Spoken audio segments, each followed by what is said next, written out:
شروع اللہ کا نام لے کر جو بڑا مہربان نہایت رحم والا ہے۔ صاد، قسم ہے قرآن کی جو نصیحت سے پر ہے کہ تم حق پر ہو، مگر جو لوگ کافر ہیں وہ غرور اور مخالفت میں پڑے ہیں۔ ہم نے ان سے پہلے بہت سی امتوں کو ہلاک کر دیا تو وہ عذاب کے وقت لگے فریاد کرنے، اور وہ چھٹکارے کا وقت نہیں تھا۔ اور انہوں نے تعجب کیا کہ ان کے پاس انہی میں سے ایک خبردار کرنے والا آیا، اور کافر کہنے لگے کہ یہ تو جادوگر ہے جھوٹا، کیا اس نے اتنے معبودوں کی جگہ ایک ہی معبود قرار دے دیا؟ یہ تو بڑی عجیب بات ہے۔ اور ان میں جو معزز تھے وہ چل کھڑے ہوئے اور بولے کہ چلو اور اپنے معبودوں کی پوجا پر قائم رہو، بے شک یہ ایسی بات ہے جس میں کوئی خاص غرض ہے۔ یہ بات کسی دوسرے مذہب میں ہم نے کبھی سنی ہی نہیں، یہ تو بالکل گھڑی ہوئی بات ہے۔ کیا ہم سب میں سے اسی پر نصیحت کی کتاب اتری ہے؟ اصل بات یہ ہے کہ یہ لوگ میری نصیحت کی طرف سے شک میں ہیں، بلکہ انہوں نے ابھی میرے عذاب کا مزہ نہیں چکھا۔ کیا ان کے پاس تمہارے پروردگار کی رحمت کے خزانے ہیں جو غالب ہے، سب کچھ عطا کرنے والا ہے؟ یا آسمانوں اور زمین اور جو کچھ ان میں ہے ان سب پر انہی کی حکومت ہے؟ تو چاہیے کہ رسیاں تان کر آسمانوں پر چڑھ جائیں۔ یہاں شکست کھائے ہوئے گروہوں میں سے یہ بھی ایک لشکر ہے۔ ان سے پہلے نوح کی قوم اور عاد اور میخوں والا فرعون بھی جھٹلا چکے ہیں، اور سمود اور لوط کی قوم اور بن کے رہنے والے بھی، یہی وہ شکست خوردہ گروہ ہیں۔ ان سب نے پیغمبروں کو جھٹلایا تو میرا عذاب ان پر آ واقع ہوا، اور یہ لوگ تو صرف ایک زور کی آواز کا جس میں شروع ہونے کے بعد کچھ وقفہ نہیں ہوگا انتظار کرتے ہیں، اور کہتے ہیں کہ اے ہمارے پروردگار، ہم کو ہمارا حصہ جلدی سے حساب کے دن سے پہلے ہی دے دے۔ اے پیغمبر صلی اللہ علیہ وآلہ وسلم، یہ جو کچھ کہتے ہیں اس پر صبر کرو، اور ہمارے بندے داؤد کو یاد کرو جو صاحب قوت تھے، بے شک وہ رجوع کرنے والے تھے۔ ہم نے پہاڑوں کو ان کے زیر فرمان کر دیا تھا کہ صبح و شام ان کے ساتھ تسبیح کرتے تھے، اور پرندوں کو بھی کہ وہ جمع رہتے تھے، ہر ایک ان کے آگے رجوع رہتا تھا۔ اور ہم نے ان کی بادشاہی کو مستحکم کیا اور ان کو حکمت اور فیصلہ کن خطابت عطا فرمائی۔ اور اے نبی صلی اللہ علیہ وآلہ وسلم، کیا تمہارے پاس ان جھگڑنے والوں کی بھی خبر آئی ہے جب وہ دیوار پھاند کر اندر داخل ہوئے؟ جس وقت وہ داؤد کے پاس آئے تو وہ ان سے گھبرا گئے۔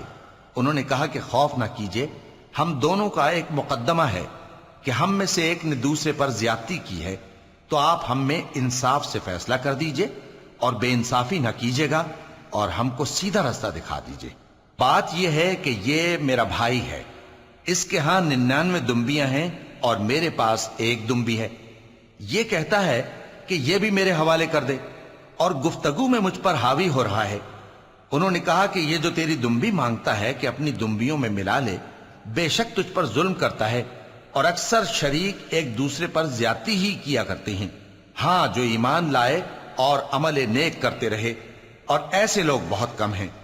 اور داؤد نے خیال کیا کہ اس واقعے سے ہم نے ان کو آزمایا ہے، تو انہوں نے اپنے پروردگار سے مغفرت مانگی اور جھک کر سجدے میں گر پڑے اور اللہ کی طرف رجوع کیا۔ چونکہ آیت سجدہ تلاوت کی گئی ہے، لہذا سامعین پر سجدہ واجب ہے۔ تو ہم نے ان کو بخش دیا، اور بے شک ان کے لیے ہمارے ہاں قرب اور عمدہ مقام ہے۔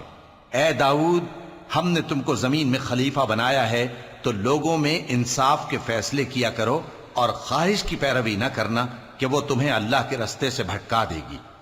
جو لوگ اللہ کے رستے سے بھٹکتے ہیں ان کے لیے سخت عذاب ہے، اس لیے کہ انہوں نے حساب کے دن کو بھلا دیا۔ اور ہم نے آسمان اور زمین کو اور جو کائنات ان میں ہے اس کو بے مقصد نہیں پیدا کیا۔ یہ ان کا گمان ہے جو کافر ہیں، سو کافروں کے لیے دوزخ کا عذاب ہے۔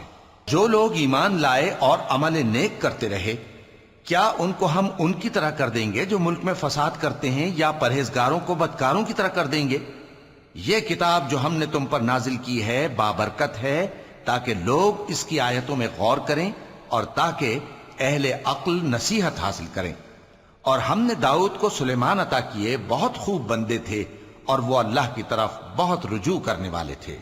جب ان کے سامنے شام کو اصیل گھوڑے پیش کیے گئے تو کہنے لگے کہ میں نے اپنے پروردگار کی یاد سے غافل ہو کر مال کی محبت اختیار کی، یہاں تک کہ آفتاب پردے میں چھپ گیا۔ بولے کہ ان کو میرے پاس واپس لاؤ، پھر ان کی ٹانگوں اور گردنوں پر ہاتھ پھیرنے لگے، اور ہم نے سلیمان کی آزمائش کی اور ان کے تخت پر ایک دھڑ سا ڈال دیا۔ پھر انہوں نے اللہ کی طرف رجوع کیا اور دعا کی کہ اے پروردگار مجھے معاف فرما اور مجھ کو ایسی بادشاہی عطا فرما کہ میرے بعد کسی کو شایع نہ ہو، بے شک تو سب کچھ عطا فرمانے والا ہے۔ پھر ہم نے ہوا کو ان کے زیر فرمان کر دیا کہ جہاں وہ پہنچنا چاہتے ان کے حکم سے نرم نرم چلنے لگتی، اور جنوں کو بھی ان کے زیر فرمان کیا۔ یہ سب عمارتیں بنانے والے اور غوطہ مارنے والے تھے، اور کچھ دوسروں کو بھی جو زنجیروں میں جکڑے ہوئے تھے۔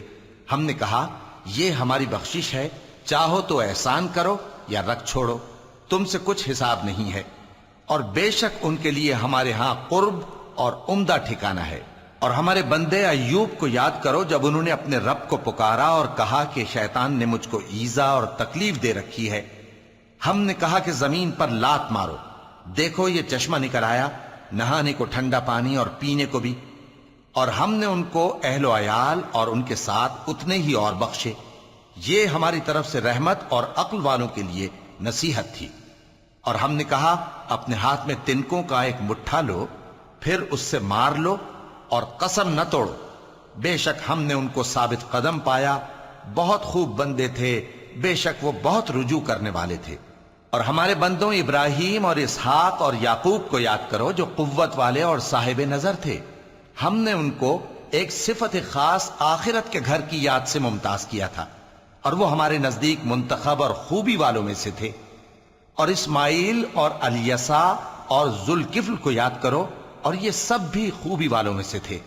یہ نصیحت ہے اور پرہیزگاروں کے لیے تو عمدہ ٹھکانہ ہے، ہمیشہ رہنے کے باغ جن کے دروازے ان کے لیے کھلے ہوں گے، ان میں تکیے لگائے بیٹھے ہوں گے، اور کھانے پینے کے لیے بہت سے میوے اور مشروبات منگاتے رہیں گے، اور ان کے پاس نیچی نگاہ رکھنے والی اور ہم عمر حوریں ہوں گی۔ یہ وہ چیزیں ہیں جن کا حساب کے دن کے لیے تم سے وعدہ کیا جاتا تھا، یہ ہمارا رزق ہے جو کبھی ختم نہیں ہوگا۔ یہ نعمتیں تو فرمانبرداروں کے لیے ہیں، اور سرکشوں کے لیے برا ٹھکانہ ہے، یعنی دوزخ جس میں وہ داخل ہوں گے، اور وہ بری آرامگاہ ہے۔ یہ کھولتا ہوا گرم پانی اور پیپ ہے، اب اس کے مزے چکھیں، اور اسی طرح کے اور بہت سے عذاب ہوں گے۔ یہ ایک فوج ہے جو تمہارے ساتھ گھستی چلی آ رہی ہے، ان کو خوشامدید نہ کہا جائے۔ یہ دوزخ میں جانے والے ہیں، کہیں گے بلکہ تمہیں کو خوشامدید نہ کہا جائے، تمہیں تو یہ بلا ہمارے سامنے لائے ہو، سو یہ برا ٹھکانہ ہے۔ وہ کہیں گے اے پروردگار جو اس کو ہمارے سامنے لایا ہے اس کو دوزخ میں دگنا عذاب دے، اور کہیں گے کیا سبب ہے کہ یہاں ہم ان لوگوں کو نہیں دیکھتے جن کو ہم بروں میں شمار کرتے تھے؟ کیا ہم نے ان سے ٹھٹھا کیا ہے یا ہماری آنکھیں ان کی طرف سے پھر گئی ہیں؟ بے شک یہ اہل دوزخ کا جھگڑنا برحق ہے۔ کہہ دو کہ میں تو صرف خبردار کرنے والا ہوں، اور اللہ اکیلے اور غالب کے سوا کوئی معبود نہیں۔ جو آسمانوں اور زمین اور جو مخلوق ان میں ہے سب کا مالک ہے، غالب ہے، بخشنے والا۔ کہہ دو کہ یہ ایک بڑی ہولناک چیز کی خبر ہے جس کو تم دھیان میں نہیں لاتے۔ مجھ کو اوپر کی مجلس والوں کا جب وہ جھگڑتے تھے کچھ بھی علم نہ تھا، میری طرف تو یہی وحی کی جاتی ہے کہ میں کھلم کھلا خبردار کرنے والا ہوں۔